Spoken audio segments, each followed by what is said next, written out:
বন ব্যবস্থাপনার ডিজিটাল যুগে বড় পদক্ষেপ নিল ত্রিপুরা সরকার। প্রজ্ঞা ভবনে উদ্বোধন হলো forest integrated Jio special solution application. বন ও জলাধার ব্যবস্থাকে আরও আধুনিক ও তথ্যভিত্তিক করতে নতুন প্রযুক্তির পথে হাঁটল রাজ্য সরকার। শনিবার আগরতলার প্রজ্ঞা ভবনে আনুষ্ঠানিকভাবে উদ্বোধন করা হয় forest integrated Jio special solution application. উদ্বোধন করেন ত্রিপুরার বনমন্ত্রী অনিমেষ দেববর্মা। অনুষ্ঠানে উপস্থিত ছিলেন বন দপ্তরের প্রধান সচিব রবীন্দ্র কুমার সামল সহ অন্যান্য উচ্চপদস্থ আধিকারিকরা। এই ডিজিটাল প্ল্যাটফর্মের মাধ্যমে GIS, remote sensing, mobile data collection এবং ম্যানেজমেন্ট ইনফরমেশন সিস্টেমকে একত্রিত করা হয়েছে। বক্তাদের মতে জলবায়ু পরিবর্তন ও পরিবেশগত চ্যালেঞ্জের সময়ে এই প্রযুক্তি বন ব্যবস্থাপনায় বড় পরিবর্তন আনবে। এটি শুধু তথ্য বিশ্লেষণ নয়, বরং দ্রুত সিদ্ধান্ত গ্রহণ এবং কার্যকর পরিকল্পনায় গুরুত্বপূর্ণ ভূমিকা নেবে। Governance in Tripura will get changed now because we launched the application called FIGS, Forestry Integrated Geospatial Solution, and then we'll be able to track our plantations, nursery, check dams, all activities. What do we carry out in the field level?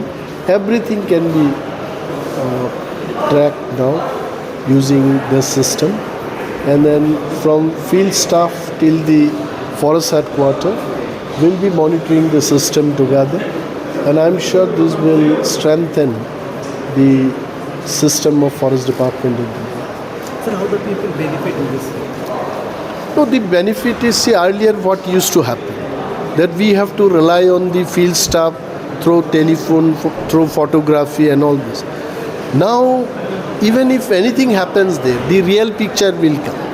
So if real picture comes, then real decision we can take. Aage ki hoto, like say in a particular location areca nut plantation korle eta bhalo hobe na, but still we do because we don't have the information. Ekhon ত্রিপুরায় কোথায় কি বনাঞ্চলে কি লাগালে ভালো হবে, এগুলো এই ফিক্স সিস্টেমের মাধ্যমে অ্যানালাইজ করে আমরা ডিসিশন নিতে পারি। This will tremendously help, and we are not the only single state implemented this.